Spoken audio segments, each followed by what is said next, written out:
आकर्षण। स्वर्गीय दयानिधि मिश्र। बचपन की घटनाओं का स्मरण सुखद भी होता है, दुखद भी। जब कभी फुर्सत मिलती है और कुछ समय दुनियाई झंझटों से मुक्त होकर चुपचाप बैठने का अवसर मिलता है, तब बचपन की बातें, बचपन की अनेकों अनेक स्मृतियां ताजी हो जाती हैं। भूलने की चेष्टा असफल सिद्ध होती है। कमला हमारी पड़ोसी थी, बिल्कुल सटा हुआ घर। दोनों मानो एक ही परिवार थे। कमला हमेशा हमारे ही घर खेलती थी। माँ जी उसे खूब चाहती थी। मैं भी प्राय उसी के घर जाता था, वहीं खाता पीता था, खेलता था। कमला की माँ मुझे अपने बच्चे सा प्यार करती थी। जब वे मुझे बेटा कहकर बुलाती तो कमला के होठों पर एक हल्की सी मुस्कान दौड़ जाती। हम दोनों साथ साथ खेलते थे, आंगन में घरौंदे बनाते थे। दोनों कितने प्रसन्न रहते थे। रोज नए नए खेलों का आविष्कार होता था। प्रकृति का 24 घंटे वाला दिन हमें ठीक नहीं लगता था। वास्तव में दिन बड़ा लंबा होता है, जल्दी बीतता ही नहीं। इसलिए 24 घंटे वाले दिन को तोड़कर हम दोनों छोटे छोटे दिन बनाते थे। सूरज के उगने डूबने की क्रिया से हमारा कल्पित दिवस का कोई संबंध ही नहीं था। आसमान में सूरज होने पर भी हमारी रात आ जाती थी।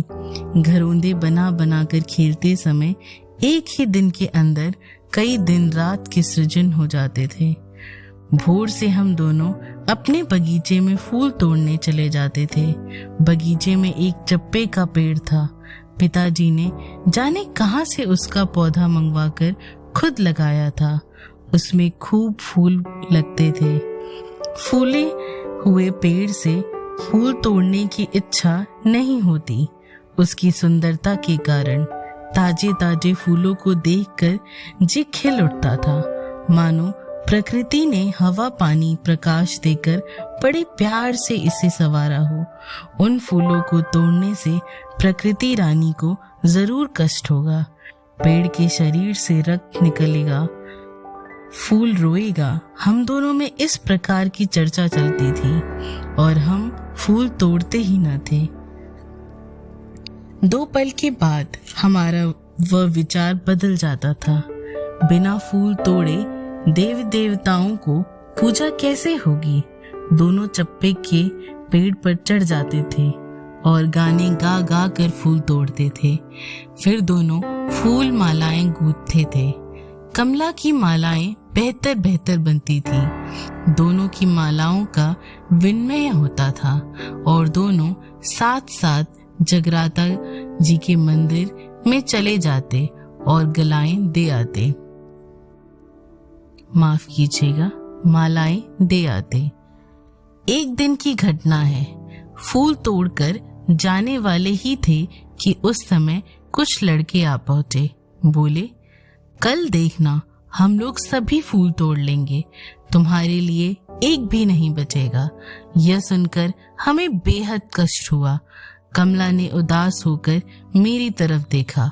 उसका उदास चेहरा देख मेरे मन में उन लड़कों के प्रति क्रोध पैदा हुआ। अच्छा देखना वे लोग कल कैसे फूल तोड़ ले जाएंगे।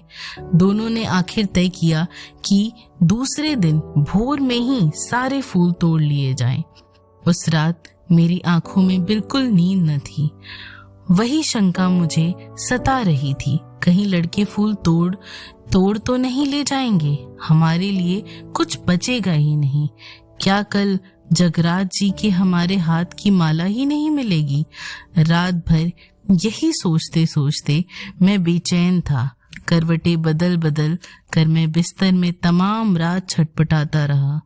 भोर के ठीक 4 बजे किसी ने किवाड़ पर दस्तक दी। दरवाजा खोल कर देखा तो कमला सामने खड़ी मुस्कुरा रही थी। मुझे उस समय उसे वहां देख अत्यंत आश्चर्य हुआ। तो क्या वह भी मेरी ही तरह सोई नहीं, फूल तोड़ने के लिए इतनी उत्सुक थी। मैं चुपचाप उसके साथ निकल पड़ा। उसी समय आकाश में चंद्रमा था। सितारे हीरे के कण के समान चमक रहे थे। भोर की हल्की बयार सारे उपवन में सुगंधित पराग बिखेर रही थी। चप्पे के फूल वृक्षों के सिंहासन पर बैठ डालियों के झूले में खेल रहे थे। बगीचे में चांदनी की सफेद मुस्कान कलियों के होठों पर प्रकट हो जाती थी। पत्तियां स्वागत की मुद्रा में हिल रही थी। जहां कहीं चांदनी बिखरी पड़ी थी, स्वयं हंसकर दूसरों को भी हंसाती थी। चंद्रमा की शीतल चांदनी का वहां स्वच्छंद राज था। परंतु उस और हमारा ध्यान कहाँ जाता है। हमारा एक ही काम था, सुबह से फैले फूल तोड़ लेना।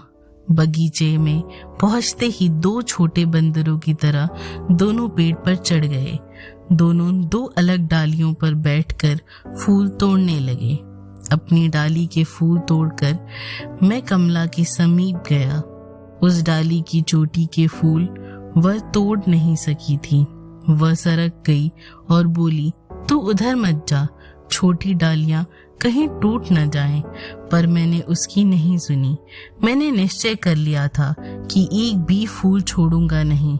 सारा का सारा फूल मंदिर पहुंचेगा, किसी को फूल मिलेगा ही नहीं। कमला की मनाही की ओर ध्यान न देकर मैं सीधे ऊपर बढ़ा। बड़ी सावधानी से फूलों को तोड़ा। सिर्फ एक ही बचा था और डाली की चोटी पर इतरा रहा था।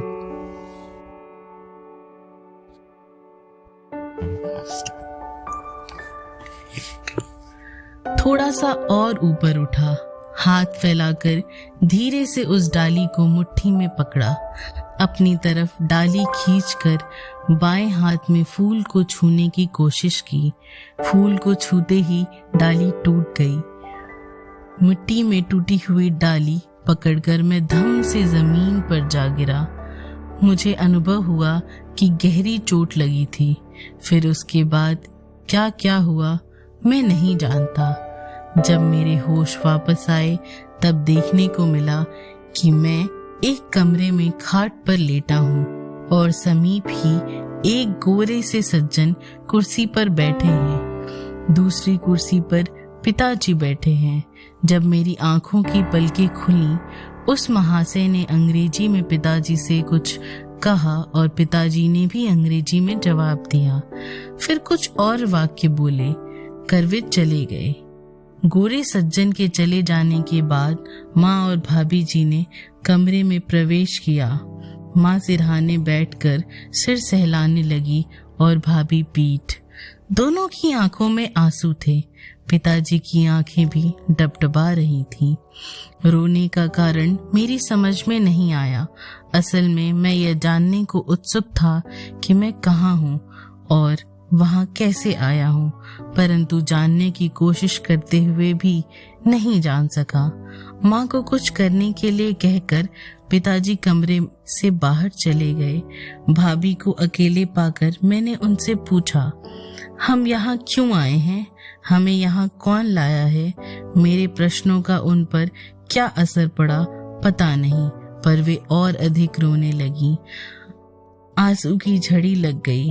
आंचल से आंसू पोंछते हुए बोली, भैया बात मत करो, डॉक्टर ने मना किया है।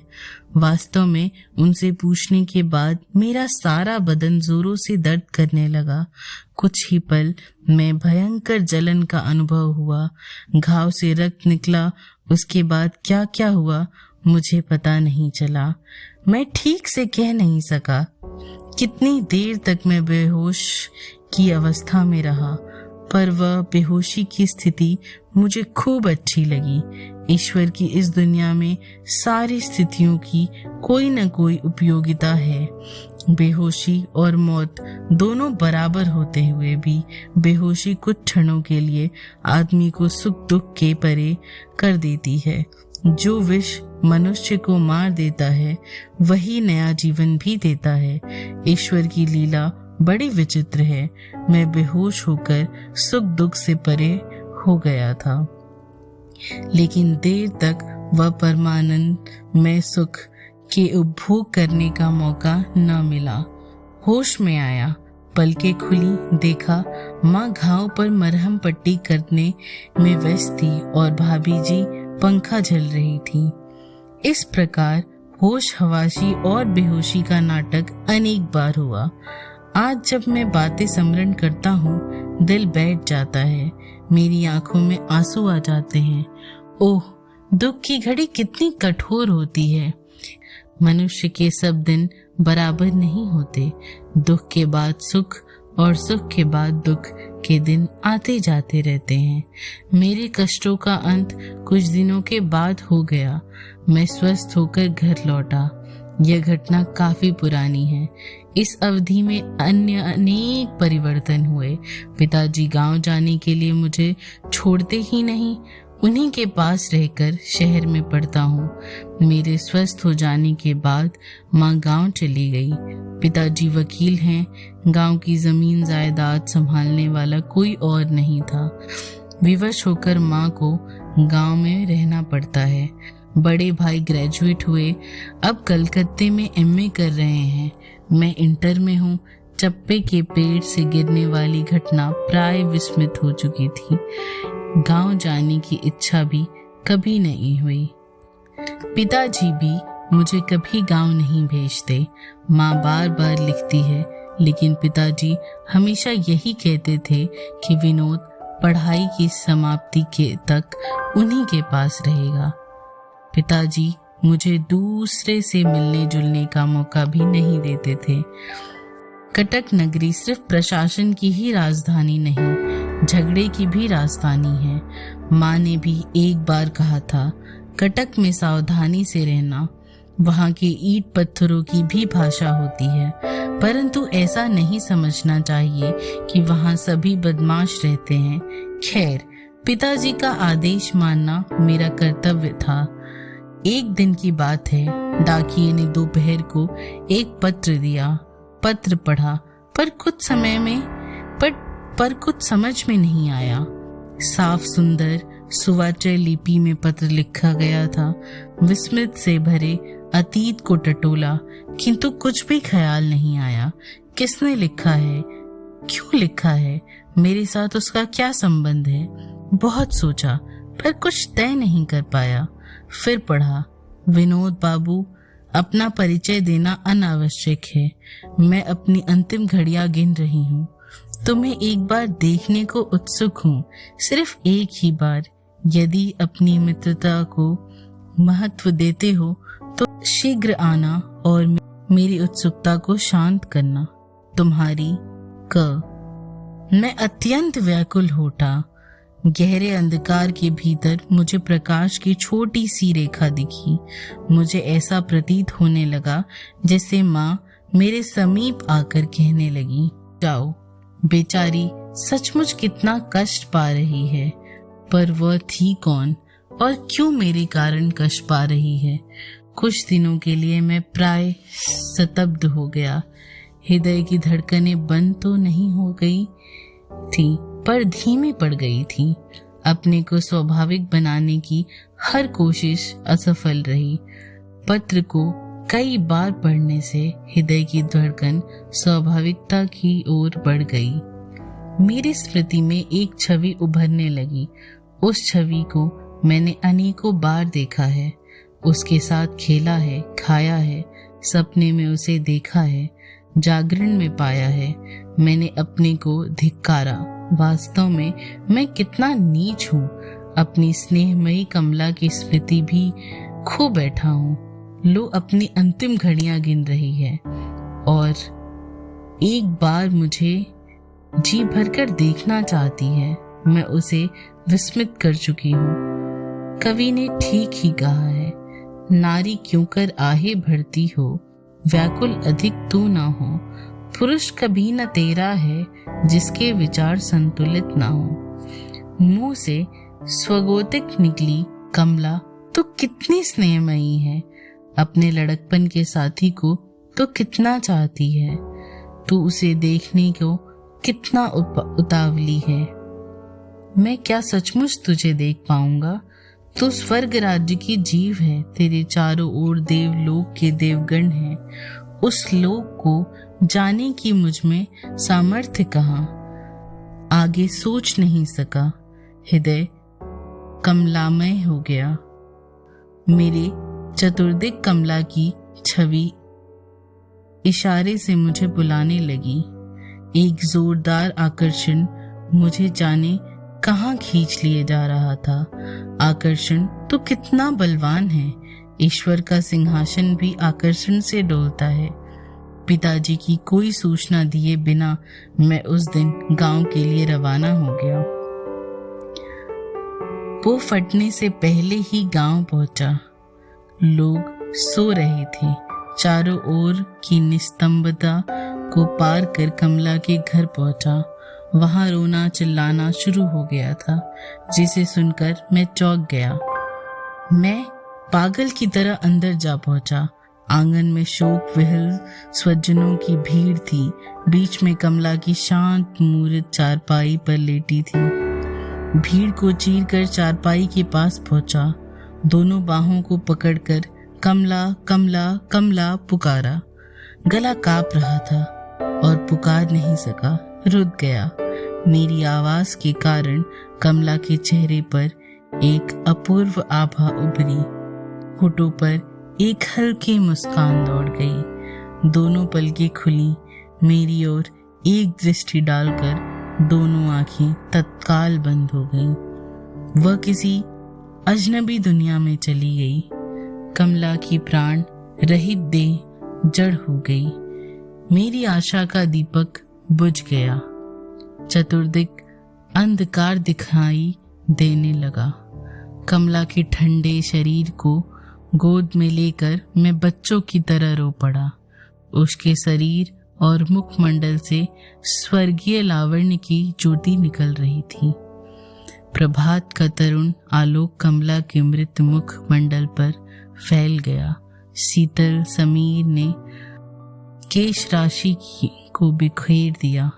कमला की महान आत्मा वहां चली गई जहां से वह आई थी। आज मुझे मालूम हुआ कि पिताजी मुझे गांव क्यों नहीं जाने देते थे। धन्यवाद।